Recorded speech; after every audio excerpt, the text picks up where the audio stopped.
The intriguing crimes, high drama, and hilarious banter of this season thrilled viewers.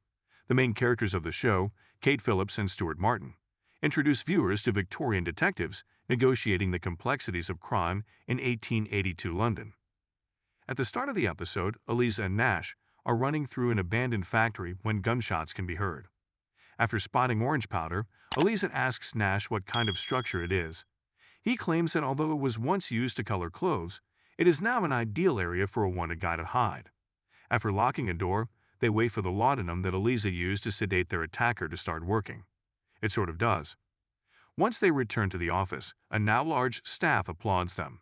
This was both their highest profile and highest paid case to date. As a sign of his confidence in Eliza's leadership, Nash will return to Paris now that the London office is back on solid ground. Because Eliza has been working non-stop, Nash demands that she take the afternoon off and go to the races with him. They find Nash waiting for a telegram at the office when they get back. After reading it, he quickly leaves. Eliza doesn't hear about him again until Fitzroy visits her home and tells her that Nash is wanted in relation to a murder. Nash was spotted observing the lifeless body of a street-stabbing victim. Then he ran away.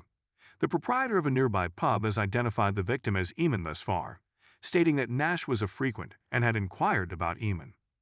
Fitzroy is leading this probe, much to Phelps' dismay. Despite Phelps believing he had the promotion secured, William has been gone for 2 months, and no one has been named to take his position till he returns.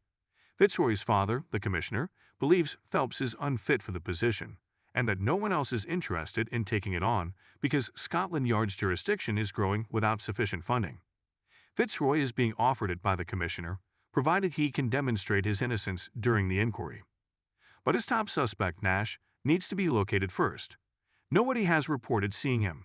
Eliza is grudgingly informed by Clarence that Eamon Murray was one of Nash's numerous informants and the only one who received direct payment from Nash. A worry man, Clarence did pay a taxi driver once, when he went to see Eamon, to tell him where Nash was going. Eliza has access to the address with Clarence. She discovers a tin of Norwegian tobacco on the floor and Eamon's empty room. Further investigation by Clarence reveals that Nash also routinely paid a Margaret Farrell. Eliza discovers a man waiting for Maggie at her address who is pretending to be her husband. He frequently travels because he is a fisherman. A neighbor informed him that Patrick frequently stopped by when he was gone.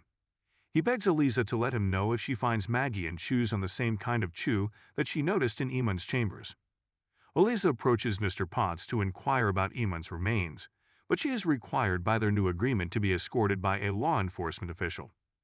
Already irritated by how Scotland Yard's backlog is hurting him, Mr. Potts is furious with Fitzroy for the delay, since he feels insecure in his newfound authority. Potts is flattered by Eliza, who then persuades him to show her Eamon's teeth, which are in good shape. Despite the tin in his chamber, Eliza informs Fitzroy and Phelps that he was not a tobacco chewer. She has discovered that the Irishman claiming to be Maggie Farrell's spouse is identical to the man who was seen at Eamon's accommodations on the date he was slain. She has also learned that the tobacco brand is exclusive to a single store in London that is close to the docks, and the owner recently sold some of it to the crew of a Norwegian ship that was docked there.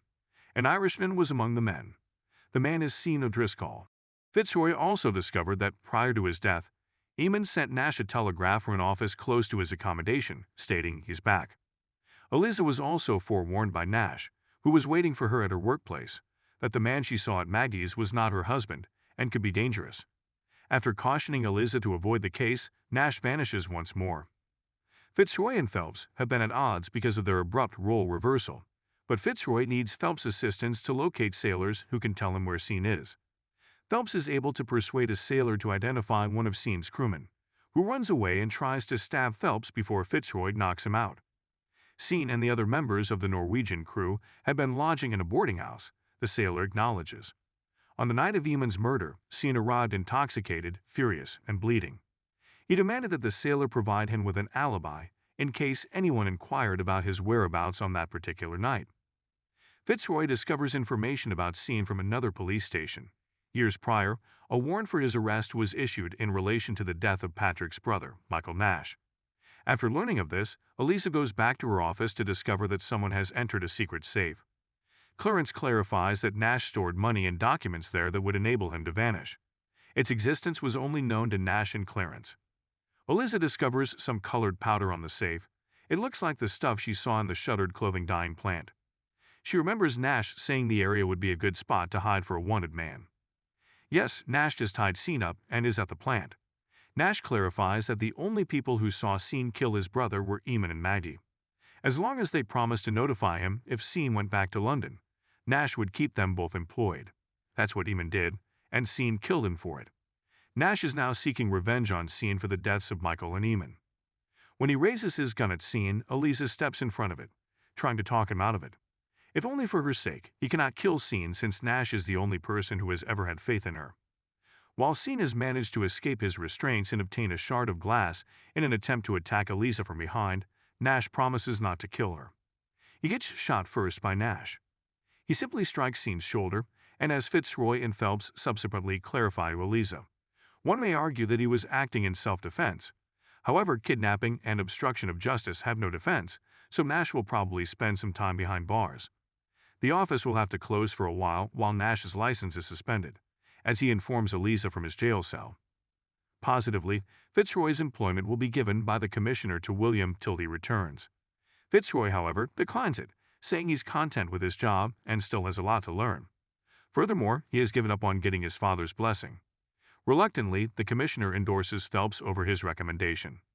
Eliza, meantime, is back on her own and is attempting to operate her own practice out of her former workspaces. At least she has a new friend who will support her.